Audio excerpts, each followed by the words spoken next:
Any minute now. It's just us.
Okay, so first of all, thanks to all of you for being here. You know, you're a massive part, the media are a massive part of everything that we're trying to achieve in Europe and across the globe. So I really appreciate your support. It's always a pleasure to see you. Rotterdam, the Netherlands, another new market for us, another new city that's been broken into. It's another great advert for European MMA, another great advert for European fans, and another great advert, frankly, for European city breaks. Rotterdam has been a wonderful host for us. We've had a fabulous time here. We really appreciate the support of the Ahoy here in Rotterdam, and also our broadcast partners, Fox Netherlands. What a night. You know, the performances of all of these athletes has been fantastic. You know, to have such amazing events all across the world, but specifically here in Europe, and seeing hometown fighters rising to the occasion in the way that we did tonight is always great for us to see. So, big thanks to all the athletes on the card. It's been another momentous night for us. Some metrics from the night: the attendance 10,421, which is a sellout for us, and the gate was 1,523,320 gross US dollars. There is no fight of the night for tonight. Instead, we have 4 performances of the night. Alistair Overeem, Stefan Struve, Gunnar Nelson, and Jermaine Durandamy. Congratulations. Any questions? Yeah. Hi. First of all, congratulations to all great performances. Perhaps not surprisingly, my first question is for Alistair. Alistair, could you tell us, in your mind, what percentage you're certain of getting your next fight as a title fight? And secondly, sir, tell us who would be your ideal matchup in that fight. Well, I do think I have the best cards for a title win. I'm not going to call it title shot, title win. You know, I really believe may the best man win. I have a history with Verdum. I think he's a very tricky, very clever fighter. You know, Stipe is also very dangerous. But may the best man win. I consider myself a champion. Champions fight anybody, anytime, anywhere. So may the best man win. And I think I do have the best cards for the next title win. Alistair, obviously you got the win here tonight, but any words exchanged with Arlovski afterwards? And if so, what was said? Not a lot of words, but there was a handshake, there was respect. We looked each other in the eyes.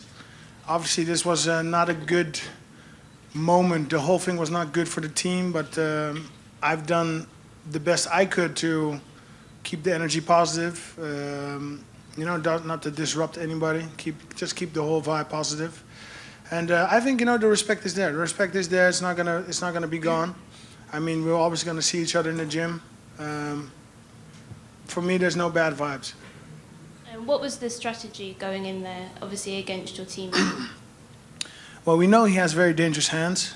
He's got a very dangerous acceleration. He's tough. He's a fighter. He's a former champ. He's has a lot of experience. Fought a lot of top guys. So definitely, we pick your shots. Don't be too hasty. Of course, we are fighting at home, so maybe there's crowd pressure. Just be relaxed. Just do your thing. Be in the moment. Be with the flow. And I'm in a very good shape at the moment, in a very peak shape. And if I'm flowing, then I do a lot of damage. And that was just the main thing. Just be in your flow, and the finish or the domination or whatever, it will come automatic. And then just to all the Dutch fighters, what was the atmosphere like it out there? Obviously, this is the first time the UFC has come to Rotterdam. How was the crowd? Well, I loved it. I mean, it was always a big question mark. What would the turnout be? What would the energy be? What would because usually people don't really like the ground fighting and the hugging. That's how it's considered. This is a kickboxing country. We've had great kickboxers in the history with Peter Arts, Raymond Bianski, Sammy Shields. I think in the striking we are the best in the world. So it was a little question mark. How are people going to react to the MMA, to the cage? But the audience was wonderful, and it seemed like they understood what was happening. And big chapeau to the audience. And Steph. It was far more than what I expected. It was incredible to walk out and fight in front of this crowd. Absolutely amazing. This is what you write in a book for me. So absolutely great. This was by far out the most special walkout I've ever done in my life. I don't think anything can ever come close to this. This was the most beautiful thing ever. Just to follow up quickly with Alistair, I know you said all along you were trying to keep it positive, but you admitted there was some tension. I mean, do you feel like, can you go back to the gym? And do you have any regrets over just the way this whole thing played out? I have no regrets. Again, I reiterate, it would be stupid to think. I mean, Arlovski, great fighter, he's top 10. He's hunting for the title, I'm top 10. There's not that many heavyweights out there. So it would be stupid to think we would not face each other at some point.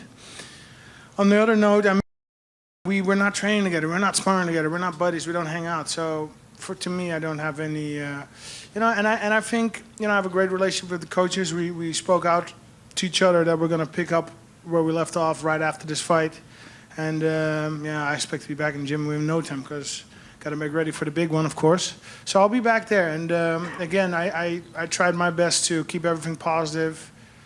And do what you can. Thanks, Alistair. Just Andre, I know still fresh right now, rough night, but it did seem like a decent performance until you got caught. Can you talk about how you felt, and did this whole tension beforehand affect you in this fight?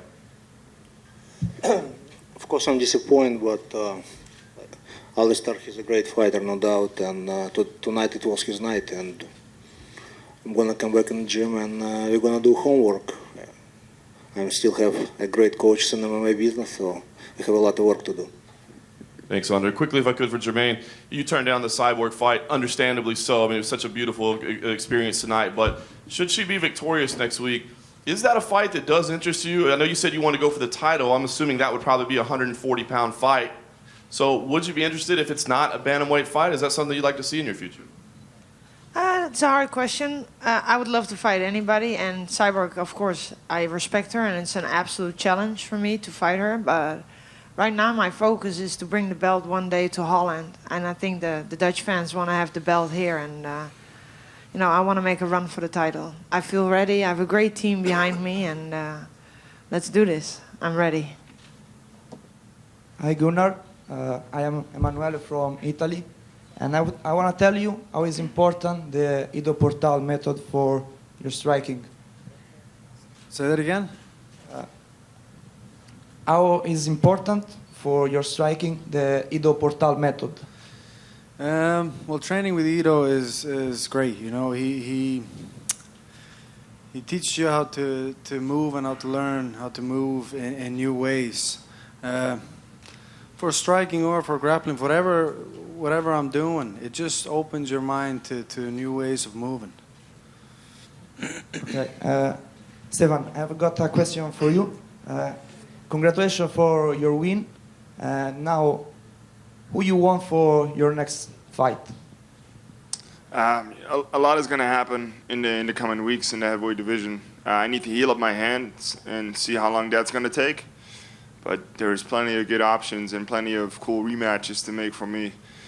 Guys who beat me when I was very young, I don't think they beat me anymore. So, I really needed a win like this after 3 hard years. And I knew this was going to happen sometime soon. And now this was the training camp. This is what happened in the gym. We knew that he was going to do this, and it played out perfectly. So, thank you so much. Question for Gunnar. You mentioned after the fight there were a couple of things you experienced in there that you would like to work on. Can you elaborate a bit on that? Yeah, he caught my kicks a couple of times, at least once. So that kind of even had me thinking in the fight for some counters to that, to set up the kicks and feints and stuff for future fights. And a little energy on the ground I got from him, something that I experienced and look forward to going back to the gym and work on. And another question. I heard before the fight that you did not wrap your hands. Why did you do that? I never wrap my hands. I like to get as much feel for my hands and my opponents as I can, and I never really felt any difference wrapping my hands. I've never broken my hands. I guess that's probably why.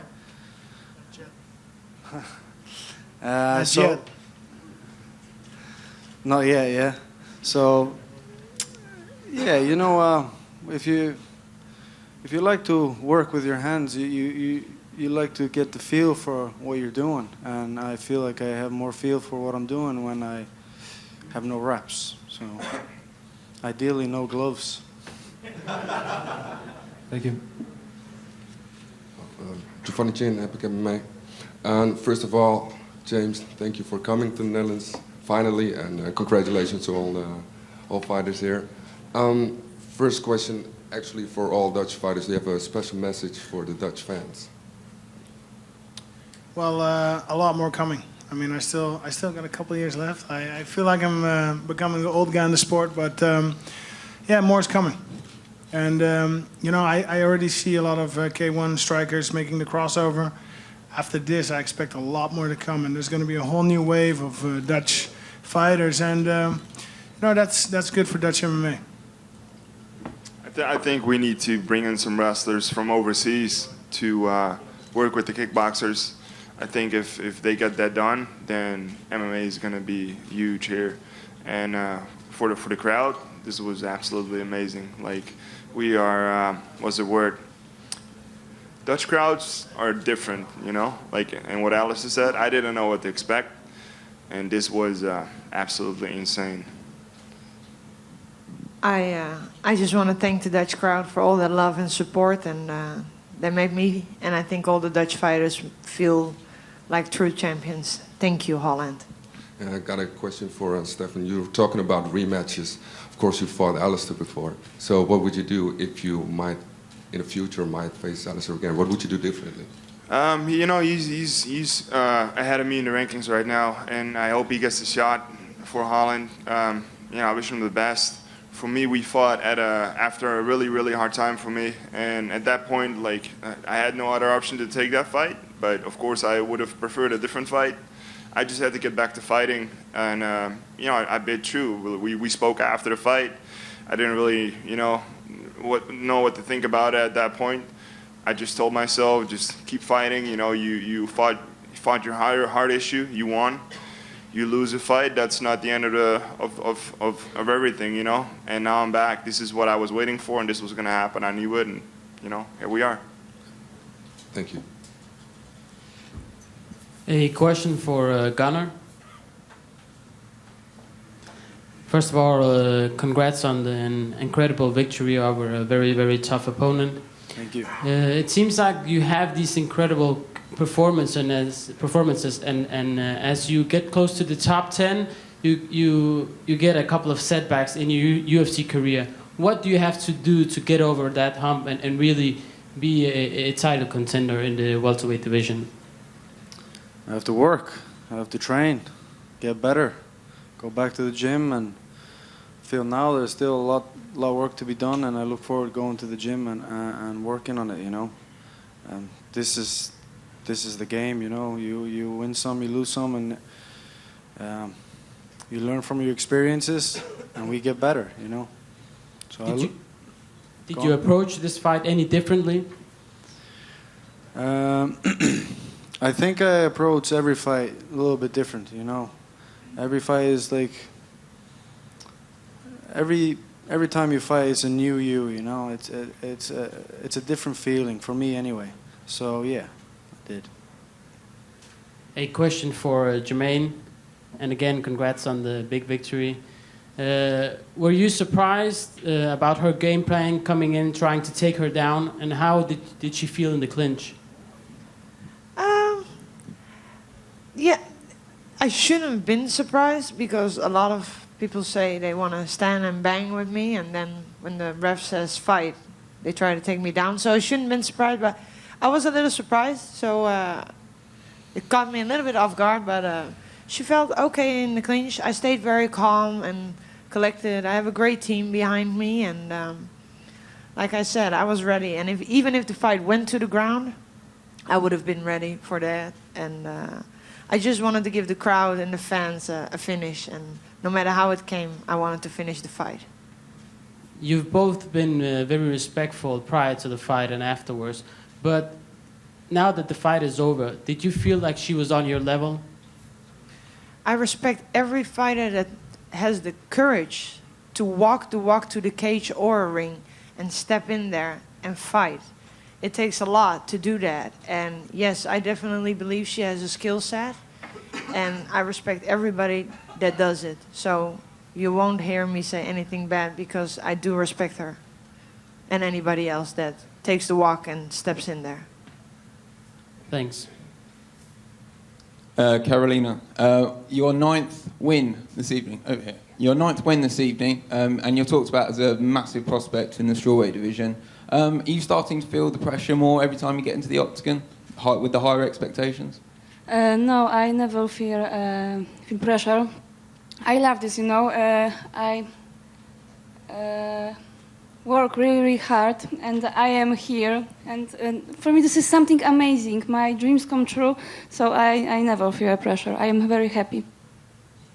Thank you. James, obviously great atmosphere tonight, especially when the Dutch guys were in the arena. I guess, is it a consideration for you, I guess, when choosing a potential venue that you'll have local stars to draw upon to really kind of get that atmosphere from the crowd? Absolutely, it makes total sense for us to put our local fighters in the local market to try and build them up, try and raise the profile. You know, it absolutely focuses the minds of the media and the fans alike when they can get behind their own guys. So we definitely look to do that where possible. It's not the reason why we do the events, but if we can marry those two things together, then it creates nights like tonight. So it's long may that continue for us. A question for Karina. Karina, you mentioned in the media room that you had some problems with the shoulder before the fight. Can you say something more about that? No, I don't want to talk about this. Yeah. But why? I don't want to talk about this. Question, Stefan. There was some trash talk before the fight. Against Silva after the fight? You know, we like each other, and I told the media what I thought was going to happen in the fight because it happened a whole lot in this training camp, and it happened. For me, it's not trash talk. You know, it's no color competition. You go in there and you fight, and even if you like each other, you're gonna say some things you're not gonna like, and of course you gotta hype the fight a little bit. So it is what it is, and now we're friends, and we'll go for dinner in Florida when we're back. So all good. He's a great dude. Question to Alistair. I heard you played yesterday FIFA 14. You always play FIFA 14 before a match? Yeah, it's a huge part of training camp. It's actually not 14, it's 14, the World Cup edition. And okay, I get these questions a lot. Why not 15? Why not 16? You're the old guy, blah, blah. 14 has the best graphics, the best sound, the best gameplay. And yeah, I keep winning with it. So why would you change a winning, right? You're winning in with your soccer team. You're gonna take the good players out. No, you keep doing what you're doing. And the songs, right? The songs are great. Question for James. You conquered a lot of new markets with events and got some really quick sellouts. Now you're going back to Germany in September, where you kind of struggled to get really many people to come to the arena. Why do we, or how did we earn the next chance to host a UFC event in Germany?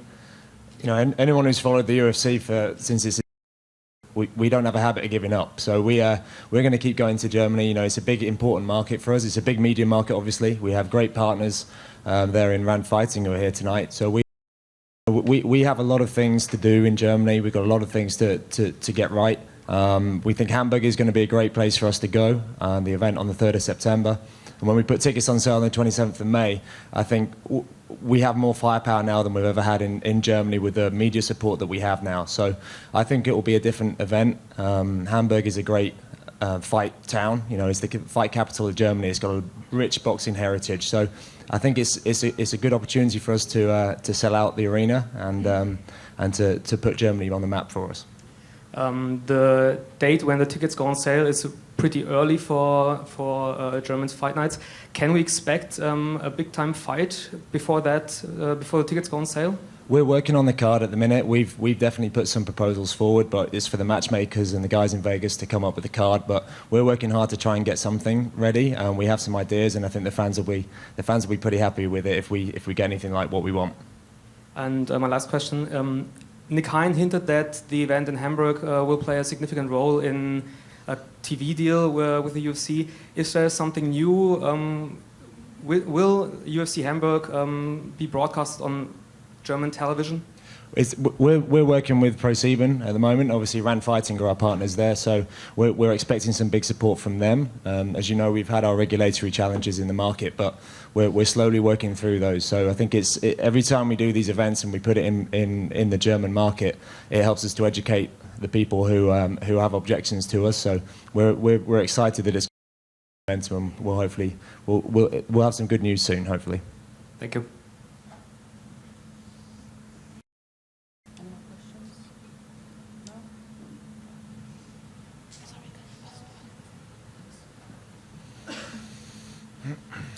Hi. Question for Gunnar. Gunnar, how did you enjoy the last couple of days in Holland, in Rotterdam, since it almost looked like you were fighting at home with so much support? Yeah, I was shocked, to be honest. The support was amazing. The crowd was amazing. I love this city. This is the first time I've been to Holland, and this city is amazing. The weather here is nice. I don't know if it's always nice, but it's nice now. You were very lucky, my friend. This is not Dutch weather. Well, compared to my home, it's very nice. And yeah, it's a beautiful city. I'm going to Amsterdam for a couple of days with my friends to celebrate. I've heard Amsterdam is great for celebrating. Great. Then I have another question, by the way, TJ Tai from Boxing Mundial. In kickboxing, this is for Andre and for Alistair. In kickboxing, you almost have no choice because of the tournament format. You usually have to end up fighting your teammates. I guess the MMA community is not too used to that format. and they shy away from fighting their teammates. They often shy away. But I think you guys, you both did the MMA community a favor by showing how it can be done, and I'm pretty sure Dana White will be happy. So I just want to thank you guys for doing that. And then for all the Dutch fighters, you guys showed why your stand-up is superior in this world. And do you also think this was a good showcase for Dutch fighting, the stand-up Dutch fighters? I think that this was a true showcase of our stand-up skills. Jermaine opened up with a really mean clinch. Then I threw some bombs, and Alistair did some sort of flying. Is that a Dutch kick, or like I've never seen that? Yeah, that's more Karate Kid. Yeah, Dutch karate. There we go. I mean, and you know, let's. I expect more kickboxing K1 guys to follow suit, come into the MMA, and I mean, we have tremendous strikers. So make the crossover, and let's make Holland proud. We're a small country, but we're very strong, and I think we came in full force today, and I hope we made the Dutch crowd proud.